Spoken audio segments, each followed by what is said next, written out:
recorded live from the secret underground lair of Crimson Cowl Comics and Collectibles. This is the Crimson Cowl Comic Club Podcast.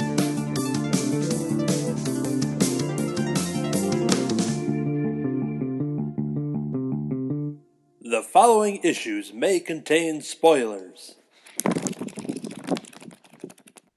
Whenever drama is near, Dracullama will appear. I'm Anthony.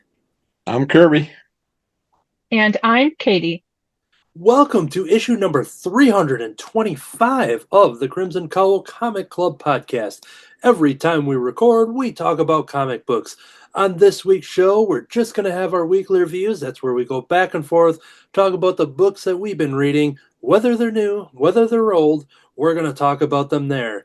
But before we jump into that segment, we're going to give one final shout out to a Comic-Con that is happening locally to us here, the West Bend High School's Comic-Con.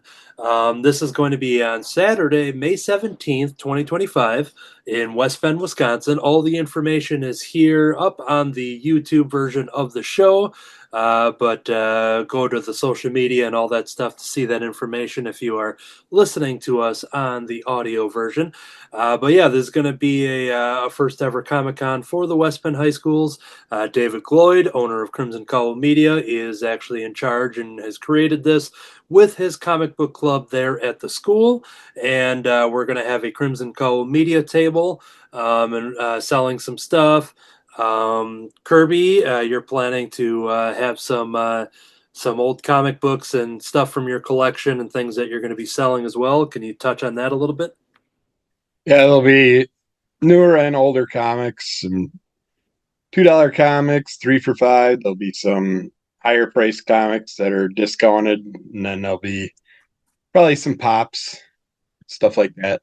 So, cool. Good variety of fun comic stuff.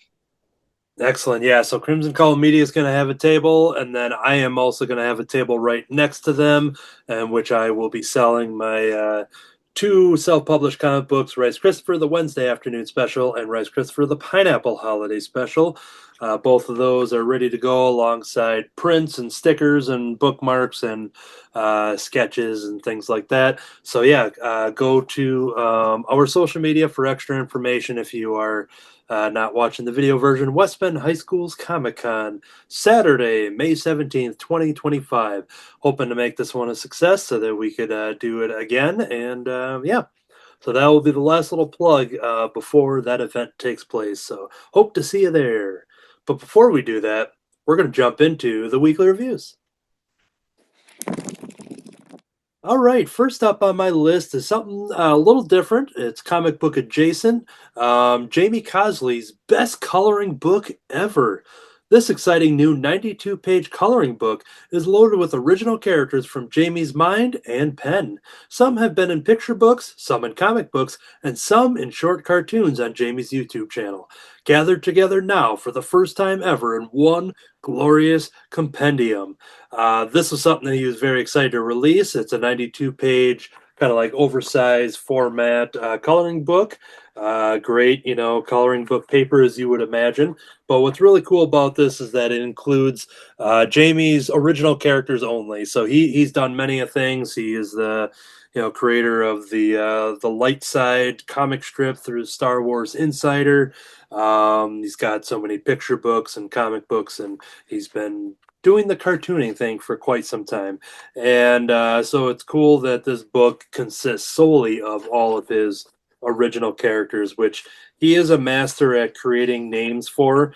Some of these pages don't have names on it, but I'll show off a couple of the characters, kind of give you an example of some of the clean line work and stuff that is fit for coloring pages. Most of these, if not all of them, are human characters for the most part. There's a couple. Here we go. Agent Tony Pony. He has just got great names for these characters. I don't know where most of these characters even come from. I actually was able to. I have some rare, out of print kind of long time ago comics from Jamie, and I found some other stuff that I never even knew about that I have shipping my way. So I'm curious to see if some of these characters will be there. We have the Sundown Hound. That's a nice, just he's so great with his character names, and it's just we have his current comic book character Blue Scar the Barbarian. Reach out to Jamie Cosley at jamiecosley.com to get a trade paperback of that. But yeah, there's so many great characters in here. Um, Buckley Muffin Top is in here, of course. Of course, there's Buckley Muffin Top. Um, so yeah, this is just fun. You don't, it's good for anybody to color. If you got a bunch of kids, know a bunch of kids. I bought a couple extra copies, so I'm going to introduce all of these characters to a bunch of people that have never heard them before. So this is cool. It is available through Amazon.com. So just type in Jamie Cosley and that'll pop up right there. Jamie Cosley coloring book, whatever. It'll get you there. But yeah, this is really cool. It's real well made and very affordable. I think it was within that $7 to $8 range for almost 100 pages of original characters to color. And and also go to jamiecosley.com for more information and other work of his. So, yeah, this is definitely going to be one of those things that if I need that extra like purchase to get the free shipping on Amazon or something, be like, yep, I'll put another coloring book on there because you can always get rid of coloring books. And yep, so I'm excited to spread the word for Jamie Cosley's best coloring book ever. Check it out. Kirby? Yeah, and you can always check out Jamie's Instagram too. He likes putting up tons of new characters all the time and little videos on how to draw the characters. Yeah. Which is great for the kids. Hey, I checked out the Herculoids. I got issue 1 and 2 that I had on hand, so I figured I'd check them both out. And I love these characters when I was a kid. And I never really, being a kid, you don't really pay attention to what the whole concept of the story is about and stuff. And they were always battling all these different characters from space and stuff. And I never really thought about why or anything, but apparently they're on like a very mineral rich planet, the most mineral producing planet out there. And so people, of course, are trying to find it so they can take the planet over and wipe out everything in existence on it. But yeah, and they're basically the protectors of that planet. Somewhere out in space live the Herculoids. Zoc, the laser ray dragon, Igu, the giant rock ape, Tundro, the tremendous Gloop, and Gleep, they're little ghost-like shapeshifters, and the formless, fearless wonders. With Xandor, their leader, and his wife Tara, and son Dornal, they team up to protect their planet from sinister invaders, all strong, all brave, all heroes. They're the Herculoids. We got Tom Snigowski is the writer, Craig Rosu is the artist, and Omi Ramalanti Jr. is the colorist, and Jeff Eckleberry on letters. But yeah, this is a fun introduction back to these characters. Not remembering exactly where they lived or anything, but it starts out explaining that about the planet and of course the characters that have to go and that one guy knows basically some coordinates and gets some rich evil person to finance him a ship and military crew and everything to go and hunt for the planet, which they found easy enough. And there's rumors going around that there's monsters on that planet that have taken out anybody that came to their planet. The characters there. And they sat there and get to the planet. Of course, they drop down and wipe out a bunch of life on the planet to make themselves an area to start breaking ground and start digging into the earth and seeing what they can fuck up from the environment. And our gang of protectors notice what's going on, seeing the ships come down. There's them dropping all kinds of fire and brimstone all over their planet, just taking out all the life around that area, which is a bummer. And our characters see what's happening, and they go right into attack mode and go after these uh, aliens that are trying to take all their minerals from their planet, and basically gonna push what's left of the bad people back to their home world, and then they'll come back with tons more and just keep going back and forth with trying to take over the planet, I assume, because the Herculoids annoyingly always leave someone alive to go and spread the word and let people know, don't come to this planet. Well, if they know this planet's available and they just got to wipe stuff out, they're just going to come back with bigger and bigger guns. And but yeah, this was a ton of fun. Brought back some memories, and I want to really go back and watch all the cartoons from back in the day and relive the experience and actually understand what I'm watching this time around. But yeah, I'm gonna stick with this, see how it's going. I pre-ordered up to number 4 or 5 so far. Cool. Lots of fun, and that's by Dynamite, by the way. Excellent. All right, let's jump over to Katie. What you got for us? All right. This week I have volume 23 of Komi Can't Communicate by Tomohito Oda. So I was just feeling like I wanted to read something kind of lighthearted and easy and fun. So I figured I would pick up and see what the kids have been up to this week. Volume 23 centers around Valentine's Day. And oh goodness, the drama. We've had the slow burn romance. We've had the on again, off again. Will they, won't they? And volume 23 makes it official. They will. Komi and Tadano are now going to be a couple. But given that this is a high school relationship, it's never easy and without strings. And Rumiko Manbagi, who also has a crush on Tadano, also wants to give him chocolate for Valentine's Day. I'm also, this is like, so as I was reading this, I was reminded of the fact that like the last time I did like, exchanging Valentines at school was in 4th grade. Because 5th grade we moved upstairs with the big kids, so I guess at 11 years old we were, mini adults and couldn't do Valentines anymore. So I'm like, okay, so everyone's giving each other chocolate. It's a lot of tension about, oh, are they just giving it to me to be friends? Are they giving it to me because they like me? Do they like me that way? And, just as a recap, so Komi has social anxiety that causes her to have a pretty significant speech impediment for, multiple volumes in the series. She could only communicate by writing in a notebook, but now she's, gotten a little better at talking using her voice. And, so for her, going around with a big gift bag of candy and giving them out is a pretty big deal. And everyone but Tadano gets chocolate. And Tadano's like, what the heck? Like, why isn't she giving me chocolate? Well, she feels nervous because she doesn't want to make her friend Rumiko feel bad. And Rumiko has said, no, like, I still want to be your friend, but like, we should both approach Tadano if we like him. And so there's some tension there. And then Rumiko actually asks Tadano out first. And at first he says yes. And then Rumiko says, are you sure? Don't you like someone already? And Tadano thinks about it and reflects on all of, the adventures that he and Komi and all the other kids have had and says, yeah, you know what? You're right. I do actually like someone else.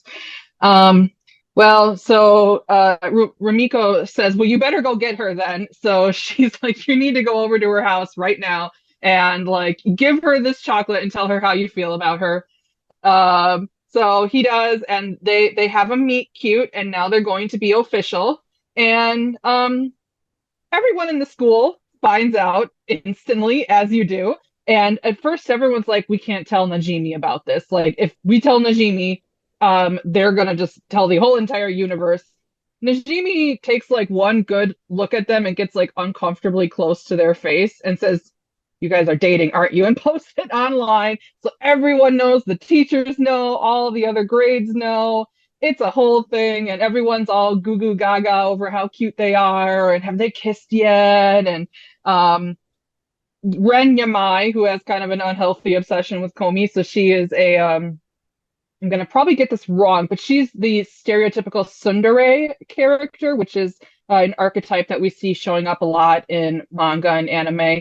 And she is devastated that someone else is competing for Komi's affections. And Komi tries to calm her down, and Yamai, um, she just can't handle it. She's like, I want you to be happy, but I guess if it's not with me, it'll be okay. But it's not okay. It's not okay. Anyway, big volume for the kids, a big volume for the fans, because it's been clear it's been building up to this since issue number 1, volume 1. So kind of a big deal for the Komi fandom. Now we're gonna see where they go from here. I have about the same understanding of romantic relationships as Komi does, so I actually felt pretty on the level with this book. Normally I'm like, oh, just go talk to them, it's fine, but relationships don't make sense to me at all. Because they're all like, oh, I like you. And I'm like, yeah, you like each other. Like, you guys have been going on like field trips, and you went to, Universal Studios, and you went to the pool and the beach together. Of course they like you. But then I realized, oh yeah, they like you. And the book even makes that distinction too. Because I feel like, shouldn't you be friends with your romantic partner? You're committing a significant chunk of your life to them, so I hope you like them. Anyway, very cute, very fun. There's nothing in this that I found inappropriate. I think the goofiest thing is that Najimi gives Tadano a chocolate in the shape of the poop emoji. So, very, very inoffensive as far as I'm concerned. I would say anyone over 11 or 12 could read this book. Nothing dirty. It was cute, and I want to keep reading and see where they go next. That's my review of volume 23 of Komi Can't Communicate. Check it out. Excellent. And as you're reading those, are you up to date, or do you know how many are out there already? Yeah, so I am actually not up to date. I had grabbed a whole bunch from the library a while back and was like, yeah, I have to do boring adult things, and I'm not going to get to read these, so it's been a little bit. And I think 33 just came out about a month ago. Oh. So I am about 10 volumes behind.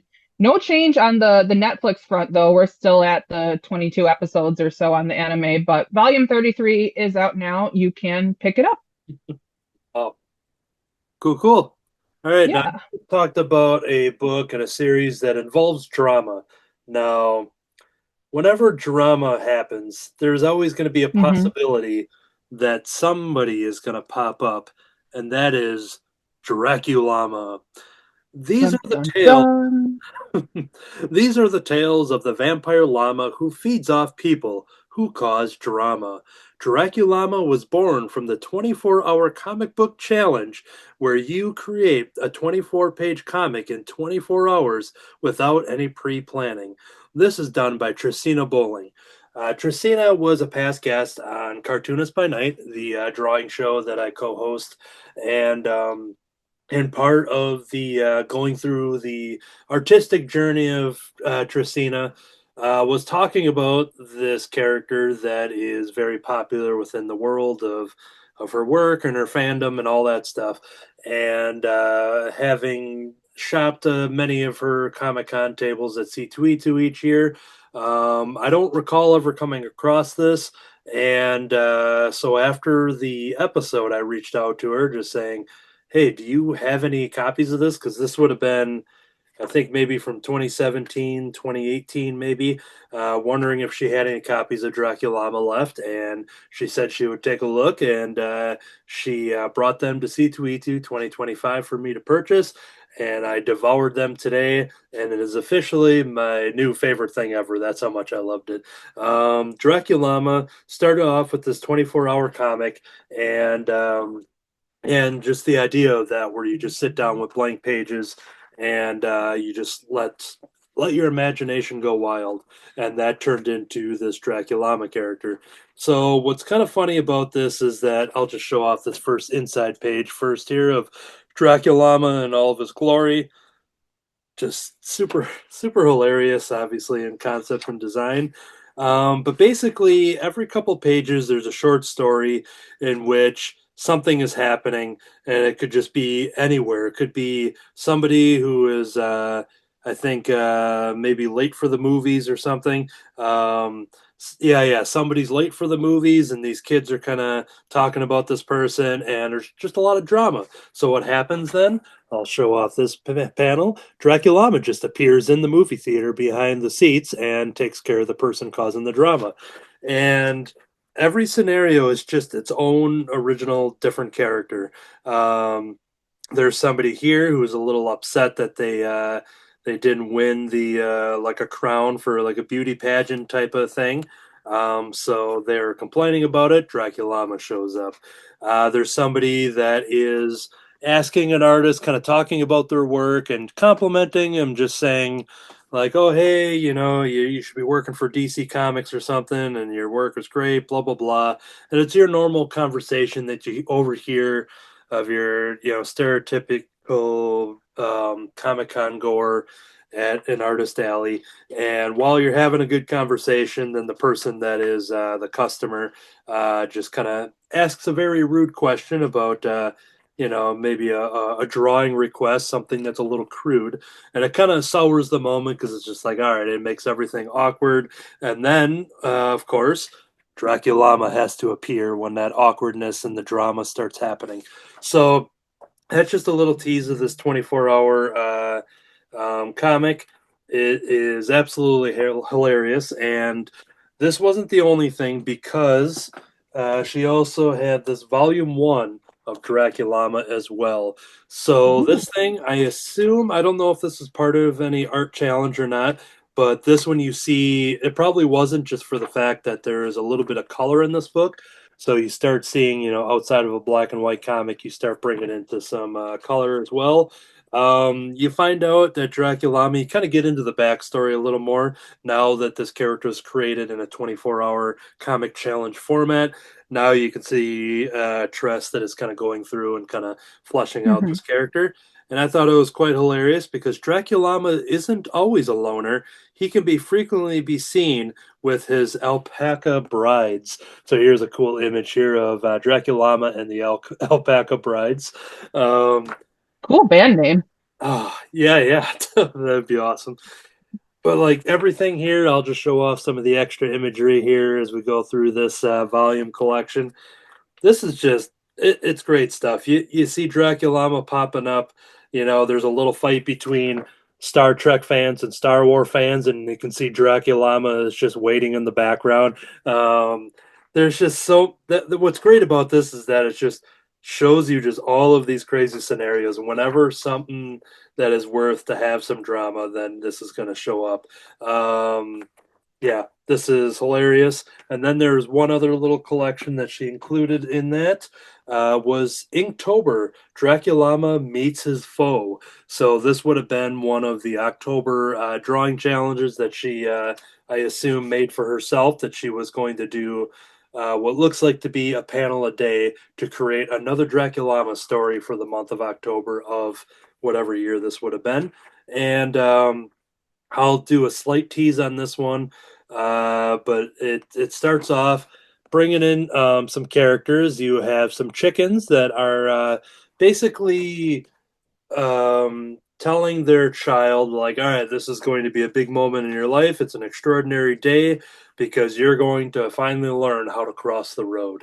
That's what this whole like chicken, family is dealing with. But while this is also going on, we see that there is a bunch of llamas that get set loose.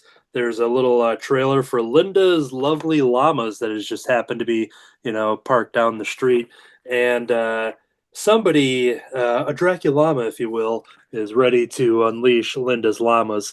And unleashing llamas into the streets.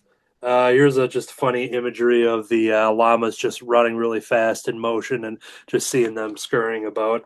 But here's a funny panel from like a news TV thing, just saying llamas that are on the loose and just kind of showing them roaming in the streets. Now, all I'll say is that you have these fast running llamas that are now loose on the street. You have these chickens that are teaching their child how to cross the road. And this book is called Dracullama Meets His Foe. So I'm just going to leave it at that because it just turns into a very interesting third act. This Everything about this was hilarious.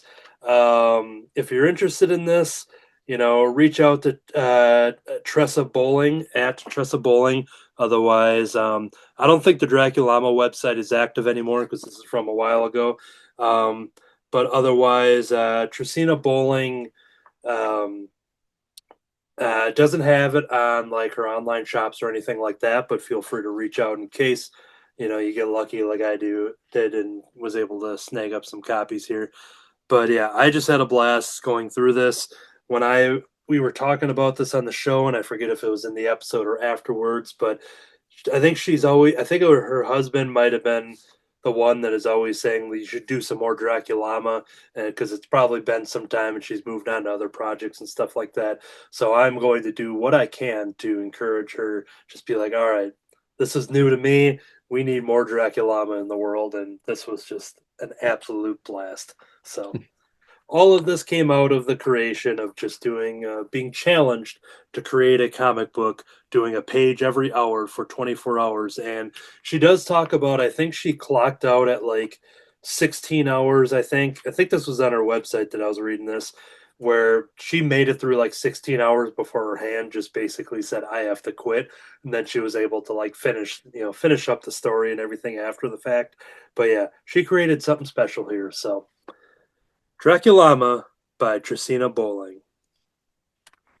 Yeah, that did do a crossover with Draculana and Banicula, the vampire bunny. Ooh, there we go. I like it. All right, I checked out Red Sonja Attacks Mars. This is a follow up to. I have the trade paperback. I believe it was about 2 years ago. I read it, and I'm pretty sure I did a review for it. But that was Mars Attacks Red Sonja, and now this is Red Sonja Attacks Mars with the Mars Attacks crew in it. And it starts out with the basically follow up from what happened, and that one of the Mars Attacks characters is obsessed with Earth, and that's how the original attack happened. His cousin or brother was obsessed with Earth, and now he wants to find out why he was obsessed with it. And so he's sitting there keeping an eye on Earth, seeing what's happening. And they also created some interesting little cross characters that are Mars Attacks crossed with, you can tell they got the Red Sonja wear her clothing and style on her. The longer hair, it's purple hair instead of red hair like Red Sonja. Kind of like But a yeah, chainmail type stuff. yeah, yep, the chainmail swimsuit. And then they came up with some different characters that they invented back then because of Red Sonja and the humans, so they could kind of like try and fit in better. But we see, then we go to Red Sonja's side of the story, and we see her in a battle with some type of lizard creature, snake creature type thing that again came from another planet. And I don't know if I don't think they explain where exactly the lizard characters came from. I don't think they came from Mars, but she's saves a village. Well, tries to save them, and a bunch of people did get taken out. But she goes off with one of the characters from the village, and they end up finding these old ruins. It's kind of like you can see here, that's a Mars Attack style alien drawing type thing in the chamber. And then it also has a planet chamber with the planets in it, so you can there's some secret behind that with special gemstones representing the planets. And there's this cycloptic monkey type, it's more like a gorilla, cycloptic gorilla head in a jar that there's a few ghoul Mars Attacks characters that turn into ghouls that are in this chamber, just stuck there. And apparently they're torturing this poor guy over and over. That they stuck his head in the jar and destroyed his body. And so he helps Red Sonja and this other character and explains to him what this is and what's going on. And Red Sonja notices a certain ruby like gem that she knows isn't from the earth. It has some representation. There's a better picture of the different planetary system laid out on the wall with the different jewels, and she recognizes the one ruby jewel, which would be represented by the Mars Attacks, because she's seen it before when she was on Mars and in the other volume. And then this cycloptic guy he's like, just kill me. I don't want to keep getting tortured. Just take me out. So the shaman guy that's with Red Sonja, he's got some magical powers and stuff, and he nicely turns the guy into a flower in the jar. And he's just relieved once that happens. But yeah, it was. I like where this is going. I only picked up issue 1 for the sketch cover. I figured I'd wait for the trade since I have the first volume in the trade. I want to keep them in trades.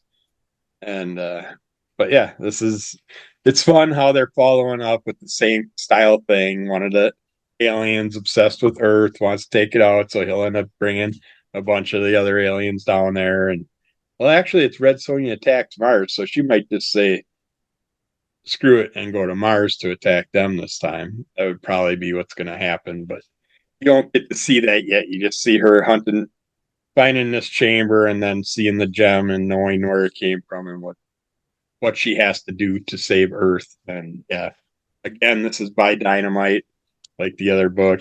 And we got Jay Stevens is the writer, Frank Strukin for the artist, colors by Miroslav Merva, and lettering by Carlos M. Manguel. Yeah, I like the Red Sonja crossovers. They're always fun. So I don't follow the main story much. And to go off of the Mars Attacks and connect it with Tracina Bowling, so she contributed an art piece to a current Kickstarter as of the end of April 2025, Mars Attacks art book that is out there. So Tracina has some sort of art contribution to this. But so if anybody else is Mars Attacks fan, then there's a Mars Attacks art book out there on Kickstarter right now. Oh, that's cool, because I know they did a bunch of crossovers. I think I have a Army of Darkness Mars Attacks crossover, and there were a few other ones that I remember seeing. Yeah, it's been a long time since I've watched the movie, and every time it pops up, I like in conversation, like I have to rewatch that. Now I'm saying it again, and I have to rewatch it. Cool. All right, I have a couple more to go through as I'm basically cleaning up some C2E2, going through the artist alley finds and everything. Unraveling. This is a new handmade mini comic done by Rachel Bard. Rachel is from the Oh Yeah Comics Koki art community, and I think this is the first time. I think we've always just kind of maybe been in the store at the same time or just, missed each other here and there. But this is the first time visiting her table and officially meeting her. But there is, once I saw this was adorable because it's unraveling. In order to read the story, then you have to unravel it yourself too. So here we go. This is a little handmade comic that is very, very adorable. It is, I'm only going to show a little bit. But it's basically a little story about this kind of bunched up, knotted ball of yarn or string or whatever, and a little mouse. And they go through, and they're going through the woods here, and they're kind of going on this little journey. And this character, the ball of yarn or string, is a little worried because unraveling is happening, kind of getting stuck and getting caught, and they have to make the decision on whether or not to cut the string to set them free. It's a mini comic. You can just kind of see it, the size of my hand here. It's not much taller than a standard business card. But this was super adorable, especially with the little gimmick, the fact that it has a little bit of yarn and string to tie it together, and as you unravel that. But going through her stuff, she had a lot of cool stuff, and I know I'm going to have to get more next time I see her. But this is, if you go to rachelbard.com, that's BARD.com, online shop, and then a list of places where you can get her work. There's a couple places in Madison, a lot in the Chicago area, some other states and stuff like that, or you can purchase online as well. And they have a lot of things that are just so amazing. All these little like mini comics and crafty little things. Like they almost feel like some are like pop-up books. You open up what doesn't even look like is going to be a comic. It just looks like a little toy, and then you open it up, and then it's just like little tiny pages and mini comics, and literally tiny mini comics. And it's such a unique gimmick, and just all across the board kind of working, and like each thing is like something different. Just because I have it sitting here and I didn't put it on my artboard yet, but I like ladybugs, so I bought this little ladybug sticker Aw. design there. Rachel had that, but a lot of cool little stuff here. They're all just kind of in the handmade, crafty comic space of original stuff. So that is Unraveled by Rachel Bard, rachelbard.com. All right, moving on to the next one here, another C2E2 pickup. The creator of this one was actually away at the table for a little bit, but their table partner, neighbor, was watching their stuff, and I made this purchase here. Bork's book. One fine day, Bork is offered an exceptional opportunity, a seemingly clear path to having one of his books published. Despite a spirited start and the encouragement of his friends, Bork soon tackles hurdles in the creative process he's never experienced before. This is done by Andrea Bell. Going through Artist Alley, this is something that just caught my attention. Just the design, the size of it, just kind of like a little like zine mini comic size, even though it's still like a 20-page fully illustrated and colored comic book. But this is pretty adorable. We are following the life of Bork, who is this dog, kind of living out just in a little house, kind of like out in the. I have an image here. First page. Basically, just this lonesome house out in the woods, and you see Bork kind of going through his normal day, making breakfast, making coffee, all this stuff. But then right away gets a strange knock at the door, and somebody there is basically to offer like a publishing deal, saying, "Hey, we really like your books. We want to work with you and making be the person that you." That is going to publish your next book and this and that. And it's kind of an opportunity that kind of came up out of nowhere. And Bork is kind of very excited about the extra exposure. We don't get too much backstory on Bork's work, on what they've done before, what kind of stories they tell, other than the fact that they feel like they're very personal type, grounded stories. And dealing with this publishing offer, Bork goes basically, how am I wording this? Bork is hard at work, is what I wanted to say. Is hard at work to come up with a new story, but then is brought up. The publisher brings up a bunch of notes. They're like, "Hey, we really like what you're putting down here, but here's a bunch of suggestions," kind of like editor's notes and things like that. And the whole idea of this story is Bork trying to decide, are they telling the story they want to make now that they're being offered all these suggestions, and throwing things in that maybe have no use in the story, is kind of getting further away from his vision for whatever it is. We don't get a lot of detail on what the context of the work is. It's just the idea of it. We do get a little hint in here that the creator themselves has that this was a very personal autobiographical type of work. So it feels like that Andrea has probably went through a Mhm. situation like this, and it's now being told through what we find out that Bork was initially. Let's see if it's on here. I forget if yeah, here we go. Bork was initially meant as a tattoo design. A friend of Andrea wanted a dog mowing the lawn as a tattoo. And that design, if you're watching the YouTube, we just showed that up there on the page. And that design was very well beloved and just turned into this idea of now made a comic book out of this character. And so Bork, you could definitely feel it's a very personal story that's just told through the eyes of a dog author. What's cool is that Bork has a best friend that is very much encouraging of Bork, but knows that Bork is probably hard at work, so they need a sandwich. So like the other dog just shows up and says, you know, this is an unplanned visit. I didn't call ahead or anything, but you're probably going to need something to eat. I brought a sandwich for you or something. So you got to, Aw. and there's a cool little image there of Bork getting ready to, and they split the sandwich there. So it's just very cute drawings, very adorable story, but with a very real, really real story behind the cute drawings. There's nothing here, there's now that I flipped to it. I'm not going to show this page.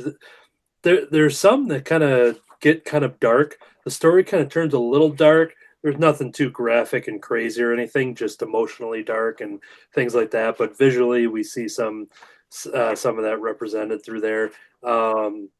So yeah, it's not like, oh, this is the kids book, give it to every little kid or something, but it's just a very unique, adorable story that yeah, I don't think there's anything more with this character. Um, but looking up Andrea Bell, I knew that name rung a bell, if you will, that pun not intended. But there's a new graphic novel at the time of this recording called Crumble. Now I looked at I remember the title. I looked at the cover. I'm like, I'm fairly certain I mentioned this on the in the previews catalog just by stumbling upon it. I looked through my orders and stuff, and unless I forgot to scan it in or something, I don't know if I ordered this at all, but it's definitely something that I would have just gotten just based off of the simple premise and the design and the name and all that stuff. So it was kind of cool that I kind of came across and reminded it through this random find here at C2E2. Like I said, the author was away, the illustrator is away, so I didn't meet Andrea at the time, but their table neighbor, who I think was Sean Dove, who comic book creator in his own right. I think that's who it was. So yeah, I bought it just because it looked like an adorable little thing. Bork's Book by Andrea Bell, right there on the cover. A little dog just getting his mail out there, and nice little coat. It was a nice little cozy read, but so there we go. So that's that one, and then I do have one more to round out. I talked a lot about Chicago. This doesn't fit into, like, I talked about a lot of like creator owned stuff and little kind of indie created stuff, but this fits into the Chicago realm. So we're talking about Godzilla versus Chicago.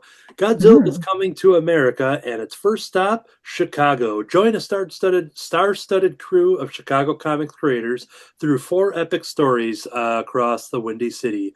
The L Train experiences its worst delays yet. Godzilla interrupts a major sporting event, and a new Chicago based superhero reaches the end of her rope. This issue features a superstar lineup of creators including Tim Seeley, Mike Costa, and Ryan Brown, Caroline Cash, Ezra Clayton Daniels, Kevin Nipstein, Brian Kolek, and Heather Breckel. Join us at the start of a new anthology series that follows Godzilla across the United States. I know there's a Los Angeles one. I don't remember a lot of the other ones, but I know I bought this just for being close to Chicago, and I spend a lot of time in Chicago and all that kind of stuff. And Ryan Brown there with this interior art for the first story, as well as the cover art that I'm showing. Tim Seeley's got a story in here too, so there's many things working for me here. I'll touch on Ryan Brown's story, that being the main draw.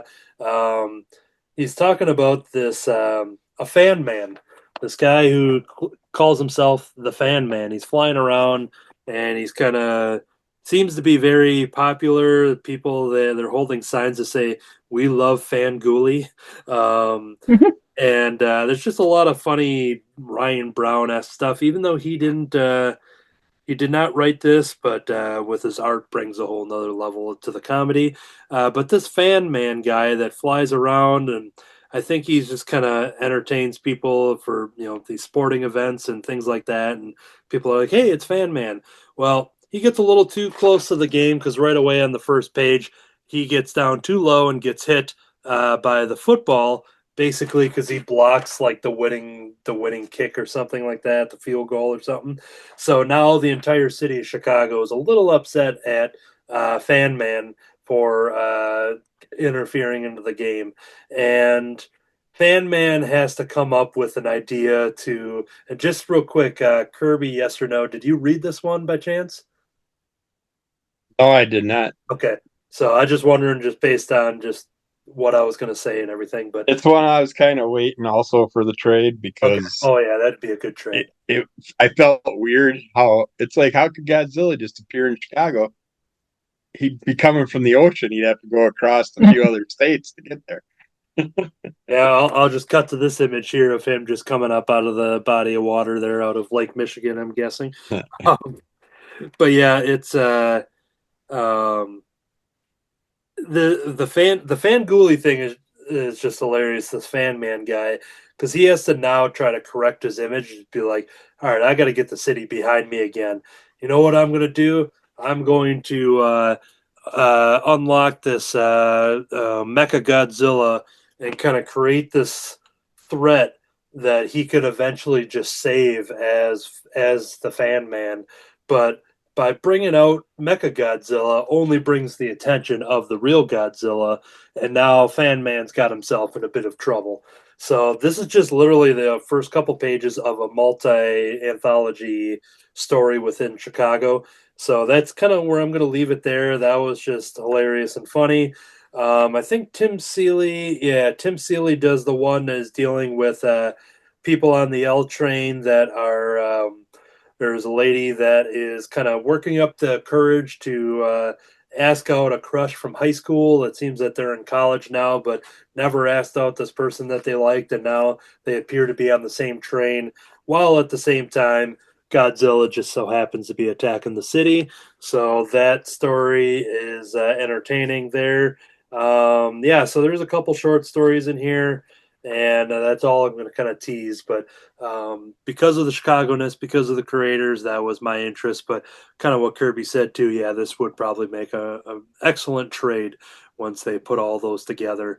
There's a lot of Godzilla with these cities. Marvel's doing a lot of Godzilla one-shots. I read the Hulk one earlier today. I've got I think a Fantastic Four one on the pile. Is it the Avengers? Is the one that we have as a club pick? Is that the one we decided on? So yeah, Yeah.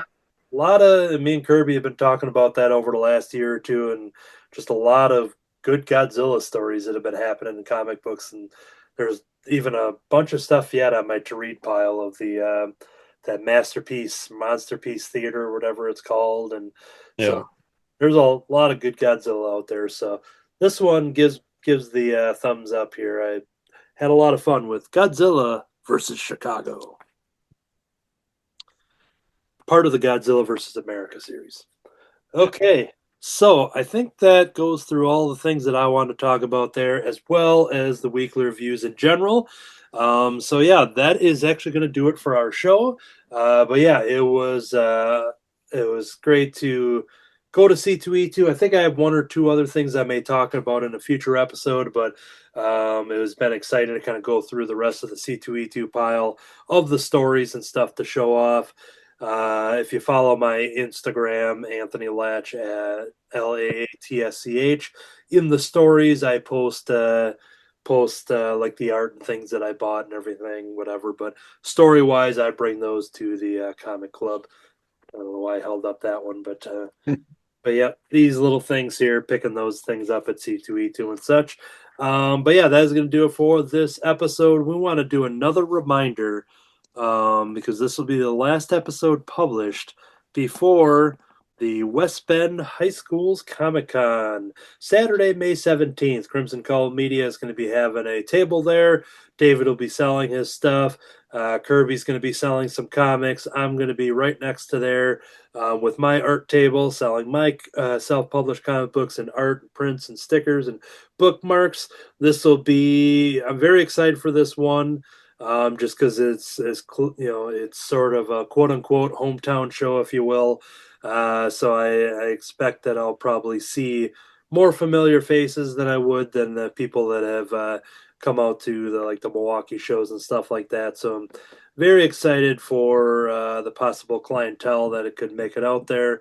Been spreading the word for anybody that just trying to get as many people still looking. If people want to set up and be a vendor, if you're an artist or selling comics and trading cards and Funko Pops and board games and all of that fun stuff. So all of that information go to the Crimson Cowl media pages and everything to find out all that. If you're not watching it on YouTube, where you saw all of the info right there in front of you.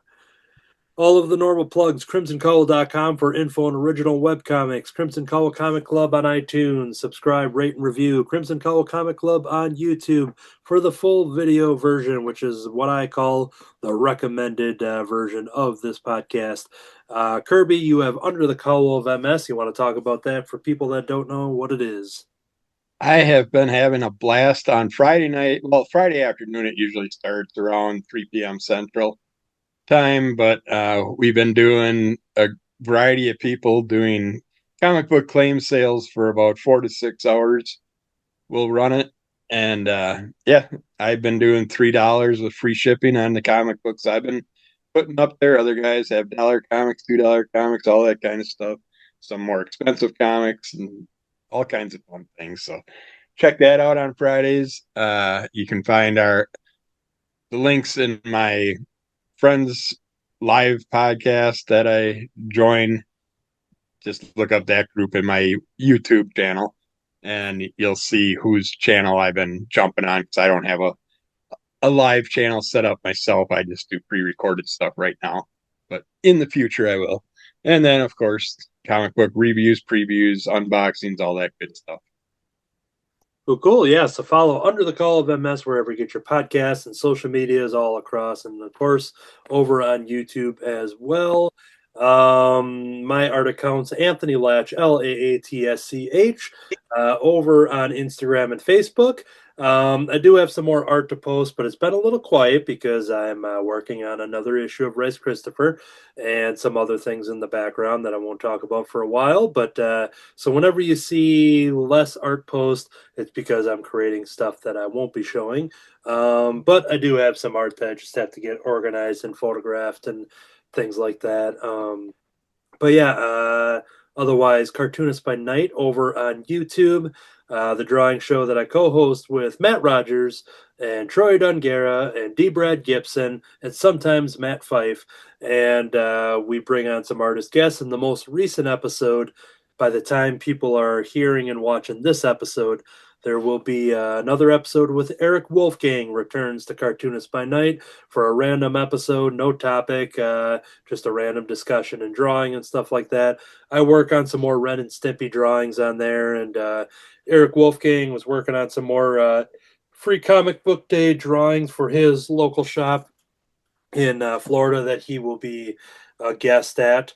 Free comic book day will have happened by the time this episode is out. But yeah, so anyways, Cartoonist by Night, drawing show, bringing on artist guests and things like that. It's a good time, over 30 episodes over there on YouTube. Cartoonist by Night on YouTube. And I think that covers all of the plugs. I'll do one final plug for the what I was excited about here with Jamie Cosley's best coloring book ever. Go to Jamie Cosley, search his name over on Amazon.com. You'll see this pop up. Awesome, awesome book, and it's great for gifts. And let's get more kids to find out who. Let me find a random character here. We need more kids to know who Gladys the Gassy Hedgehog is. That was just a random page that I picked, and it could not have been any better than that. So that is going to do it for another episode of Crimson Cowl Comic Club. If you like what you hear, you like what you see, tell a friend about it, share it, and that is going to do it for this episode. This whole time, I've been trying to be drama free. I've been playing hide and seek on Mars with Gloop and Gleep. And I've been an alpaca bride. To be continued.